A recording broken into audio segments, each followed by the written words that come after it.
So today we find ourselves back in Psalm 68, and rather than reading the whole thing, I actually want to read specifically the first 6 verses of Psalm 68 and focus our attention on 3 things in those verses. Last time we really fixed our attention on verse 18 and the reference there to Christ ascending on high, and here we want to focus on, I want us to delight together in the nature and character of God. So listen to this, starting in verse 1. God shall arise, his enemies shall be scattered, and those who hate him shall flee before him. As smoke is driven away, so you shall drive them away. As wax melts before fire, so the wicked shall perish before God.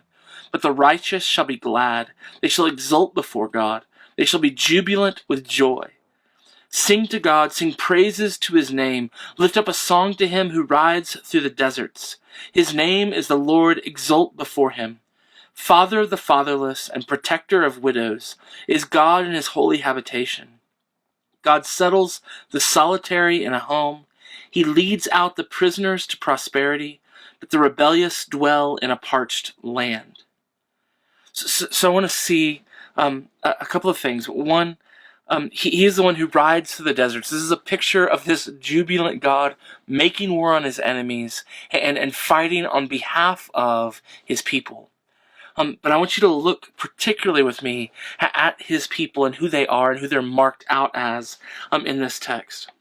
First, in verse 5, he's the father of the fatherless. My father died when I was in 8th grade, and so this is precious to me beyond words. He is a father to those who don't have a father. I mean, think about that for a moment. Like, God doesn't just stand aloof as a distant deity. He's not only the creator of the universe, he's not only the one who is our king, who deserves our absolute allegiance and loyalty, he's also a father to the fatherless. And we live in a day and age haunted by fatherlessness. Fathers who've died, fathers who's left fathers who have left and abandoned their family, fathers who are distant, fathers who are absent even if they're there. But here is a God who declares, in the midst of a society like ours, it's marked by the minimization of the role and the value of fathers, a God who declares, I'm a father to those who don't have one. Oh, this is precious to me. And to be able to call on God as my father, not just as a normal prayer, not just as kind of an illusion, but in the absence of a father and all the feelings of and all the real inadequacy that comes from not having a father. In the face of all of it, to be able to say, but I have God as my father, well, that's precious beyond words. But not only is he a father to the fatherless, he's the protector of widows. To those who've lost their husband, God protects you, he provides for you, he takes on the role of stepping in to protect and to care for those whose husbands are gone, are dead. And then last, this God who is in his holy habitation, he settles the solitary in a home. Those who lack a family, those who lack belonging to a community and a family where they are known and loved and protected and provided for. And he's writing this into a society where self-sufficiency wasn't valued like it is in ours. In other words, you succeeded, you found life because you belonged to a home, a family, a household.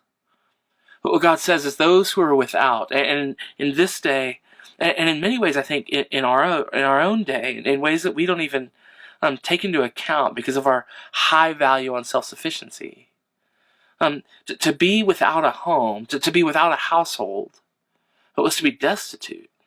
It wasn't just to be lonely, it was to be lonely and without protection, without provision. It was to be a wanderer. It was to be marked biblically by the curse. But here God says, I settle them, those who wander, I settle them in a home, that those without a household, those without a family, those without a place to belong, I settle them. I actually provide for them a home. I am a home to them.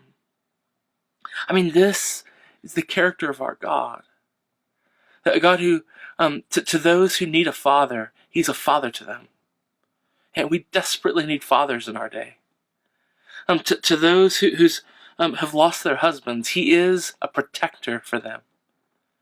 And to those who find themselves homeless and destitute, without family, without care, without a community, without a household, God says, I will settle them in a home. I will provide for them a household.